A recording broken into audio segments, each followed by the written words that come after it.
You ever wake up one day and realize your whole life isn't yours anymore? Like you've just been playing a role in someone else's story and you're the only one who didn't get the script. That was me, sitting alone in a tiny airport bar, watching people rush past with their neatly packed luggage while my phone buzzed on the counter. I didn't pick it up. I just stared at the screen, my wife's name flashing again and again, followed by my daughters, my sons, my brothers. A few texts came through. Dad, please pick up. Where are you? We need to talk. I let them sit unread. Now they wanted to talk. A week earlier, I thought everything was fine. Normal. I had just gotten home from work, shaking off my jacket, when my wife, Lisa, barely looked up from her phone. Olivia's wedding is next month, she said, casual, like she was reminding me to take out the trash. I smiled. My little girl, all grown up.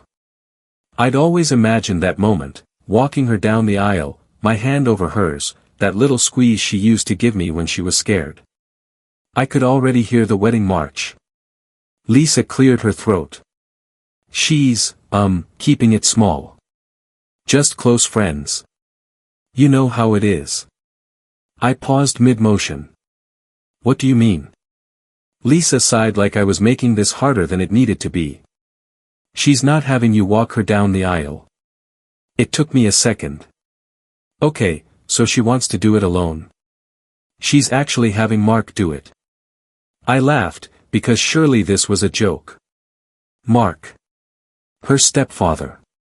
The man Lisa married when Olivia was 14, while I was still scrambling to adjust to the divorce papers Lisa had blindsided me with. Lisa didn't laugh. She looked at me the way someone looks at a stray dog that's about to get hit by a car, like she felt bad for me. She thought it would be less complicated, she said. You know, given everything. Given what, exactly? That I was her father.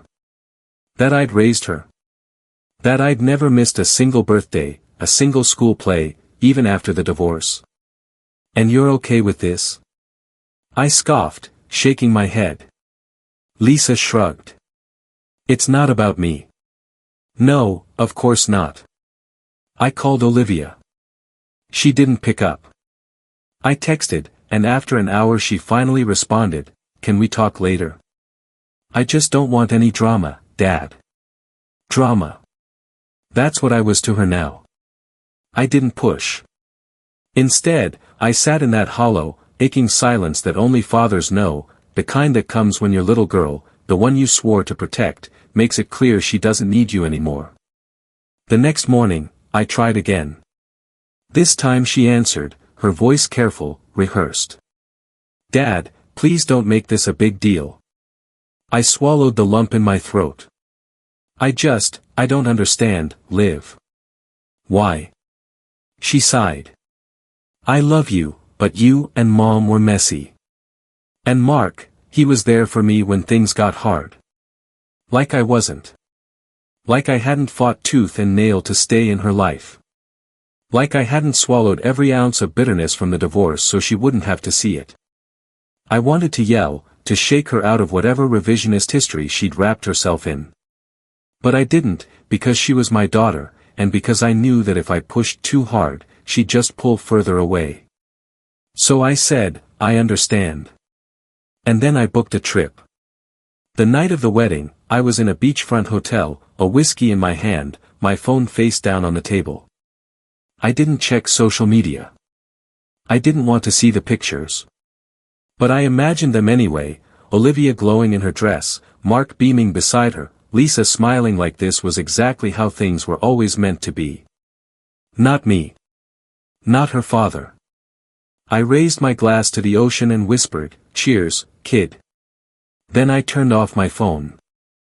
The next morning, my phone wouldn't stop ringing. I groaned, rubbing my temples. Lisa. Olivia. Even my son, Ethan. Finally, I answered. What is it, Ethan? His voice was sharp, urgent.